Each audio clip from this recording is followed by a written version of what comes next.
Hi guys, thanks for joining me. We have a new moon coming up on the 29th of November, and this new moon is in Sagittarius.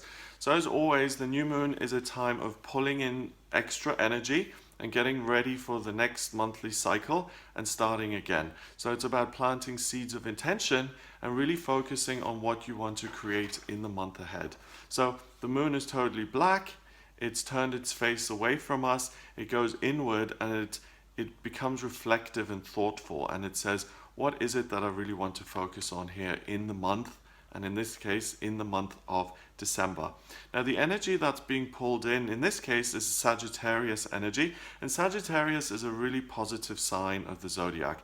It's represented as the centaur, so it's half horse half man, and he's got his bow and arrow as well, and he is constantly kind of shooting his arrow at a target. So it's about setting goals and then moving towards them. And there's also a sense that I'm capable. You know, I'm fast, I'm strong, I'm resilient. If I set my mind to something, I can really do it. So there's a real sense of optimism and positivity involved with this. The element associated with Sagittarius is fire. And fire has to do with life purpose and creativity. But not only that, this new moon happens at 7 degrees, and in numerology 7 is about creativity and your mindset. So the sense that I get is that the energy that's going to be pulled into your system is going to make you feel very creative and very passionate, and it's going to push you towards expressing that in some sort of tangible format. So whether you want to start making origami or jewelry design or flower arranging or pottery, regardless of what it is, quilt making, it's about taking what's going on internally and presenting it in some sort of tangible way. Now, the other thing associated with fire is anger and feelings of rage and power and maybe even frustration. So don't feel like this is inaccessible to you if you don't feel like you're in the perfect place personally or emotionally. You know, you're not just a machine. You will have lots of different things going on in life, and whatever it is that's going on for you at the moment during this new moon on the 29th, that's what you're meant to be working with. You know, what comes to mind is that picture, The Scream, which was painted by this Scandinavian artist, and he went into his local city and he felt a great sense of horror and alienation and isolation when he was around other people, and he took those really unpleasant feelings and he worked with them and transformed them into something beautiful, into this picture that we're still looking at, you know, 100 years later. So don't shy away from your own feelings. If things feel less than perfect, it doesn't matter. It's the imperfection of how you're feeling is perfect, and it's whatever you've got on this day that you should be working with. Everything is as it ought to be on this day, so don't worry about that so much. Now the new moon happens right on top of the midheaven, and the midheaven in astrology has to do with life purpose, work and career, and the career that you're really meant to do. So if you engage with this process and if you discover a new kind of creative output for the first time, this isn't just a flash in the pan. This is very unlikely to be something that just fizzles and goes nowhere. This is likely to lead you down a road that may even turn into a career. So if you're someone who's been struggling with life purpose, or, you know, how do I become creative, this is the perfect time for you, because you can experiment a little bit. The universe is working with you here. The new moon is pulling all this Sagittarius energy in, which means that your cup of creativity is really going to be overflowing, so that there's no shortage of energy. You can try different things, and it's very likely that you find something that's going to stick. Not only is the new moon on the midheaven, but Saturn is also floating around. Saturn is the planet of scrutiny and restriction. A very easy way to think of this planet is as the emperor in the tarot. He sits on his stone throne. He is rigid. He is an authority figure. He's critical. He's also very reliable in a sense, and he's not going anywhere. So Saturn is in Sagittarius. This creativity is going to feel very rock solid, and you're not going to question it. You're just going to act on it. And again, this Saturn placement heightens the potential of your creative output to end up as being something that's really long lasting and long term, and that may have to do with your career. So I've already said this, but this is the ideal time for people who are struggling with, uncertainty or things not really working out or lasting in a career sense. This is your time to do that personal exploration and to really bring in some sort of creative technique that's going to last and that's going to stand the test of time. Mercury is hanging around as well. Mercury is in Sagittarius too. That's at 25 degrees. And Mercury is the communication planet. And it's the ideas planet. So your intellect and your creativity are very much aligned, and you have what it takes to actually produce it. It's one thing to have all of these wonderful ideas and to be creative, but if I'm a mute or something, I'm not going to be able to speak. If I can't write, I'm really going to struggle to kind of get my thoughts on paper.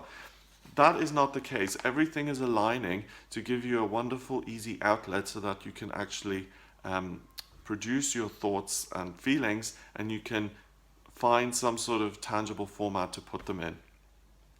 Now, the new moon squares the South Node and Neptune, which are in Pisces, and there is friction between this sense of creativity moving forward, and kind of at the back of your mind there's all of this intuitive, psychic, imaginative stuff going on, and that's really what feeds your creativity. So it may not feel super easy or comfortable, and this new moon is going to feel exciting and it's going to feel energizing. It's not going to feel soothing and peaceful and calming. So don't expect that. And that's why I also said that it's okay to work with whatever emotions you've got, whether that's rage or anger or agitation, because it's very likely that there are going to be feelings floating around that are less than perfect or less than pleasant.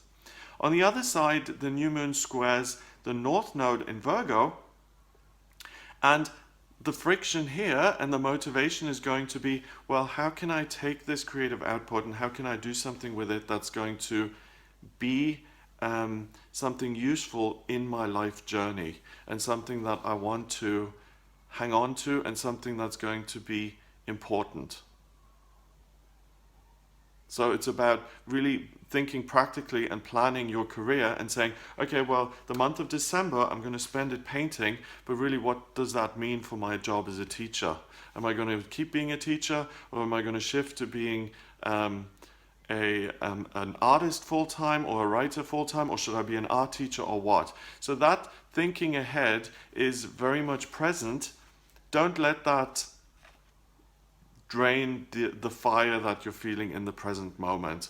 There's a lot going on here. So at the back of your mind, you're inspired. In the present, you feel fiery and a little bit restless and you want to create. Ahead, you're thinking, well, what does this all mean? There's a lot on your plate. So during all of this, just be aware that, you are a human being, that you can't solve all of your life problems in one day, and that it's okay to have a little bit of time, an hour here or there for yourself as well. So these squares then, they form a T-square with the new moon, which is a real area of friction and motivation. So all of these things come together to really push you towards doing something which will be a solid presence in your life. So yes, it doesn't feel super relaxing, but at least here with this new moon energy, you'll come up with something that's going to be there. If that guy who went into town, if he had felt great that day and if he just went shopping, we would never have that picture. So it sucks for him that he had a bad day, but for the rest of society, it's really good because we have something wonderful to look at. So you've got to think of things from that perspective. It's not just all about feeling great.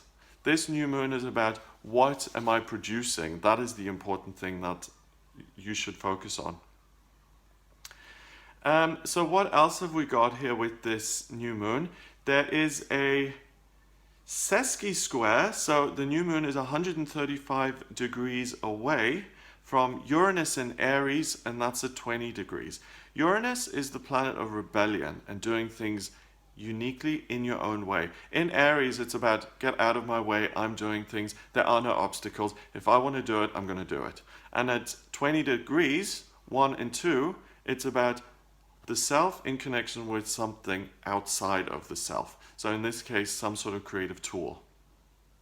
So again, that is very, very conducive to real creativity, to real originality, and to actually produce something that is unique and not just a regurgitation of something that's already there. So if you're going to create this masterpiece, or if you're already an artist working in a creative sense, use this new moon to take things to the next level and to break through and to create that one masterpiece that you've always wanted to create. Really, it's no holds barred. You're really not interested in what your peers are doing. You're really listening to your own fire and you're producing what's there. And that's it as far as the chart is concerned. That is the relationships the new moon forms. It creates this T-square, this sesqui square. The only other thing that's hovering around, it's not conjunct, it's nowhere near enough to make a difference, but Black Moon Lilith is in Scorpio, quite a few degrees away. It's kind of an echo. Black Moon Lilith is really suppressing the emotional side of things. But it's in Scorpio at 21 degrees. So along with all of this Neptune South Node energy in the background, I really sense that you're not going to feel repressed and you're not going to feel scared to go deep. I think you'll be willing to say, what is it that I feel? And even if it does feel uncomfortable, you're going to be willing to go there. And again, taking things that feel uncomfortable and working with them creatively can often leave you in a position of creating something amazing for the rest of us to look at or listen to or read or enjoy or whatever it is. So that's what I feel this new moon is about. I hope you really are inspired. I really hope you use this energy to feel like, oh my God, I've got to create something. And it gives you a real sense of fire and passion about what it is you're doing. If you would like a private reading with me to look at your chart, what your life purpose is, how this new moon affects you specifically, what your creative aptitudes are, and in what format you should be working in, whether it's jewelry design or fashion design or language or creative writing or whatever it is, then please get in touch with me for a private reading. The website is gregoryscott.com. Click on the readings tab and you can order the reading there. Please remember to subscribe to this YouTube channel. That's really the easiest way to support me. If you do want to support me, then please just click that subscribe button. I will be with you for the daily tarot readings, the weekly horoscopes, the monthly horoscopes, and all the other little videos I do. I hope you have a wonderful new moon and a wonderful December, and I'll speak to you soon.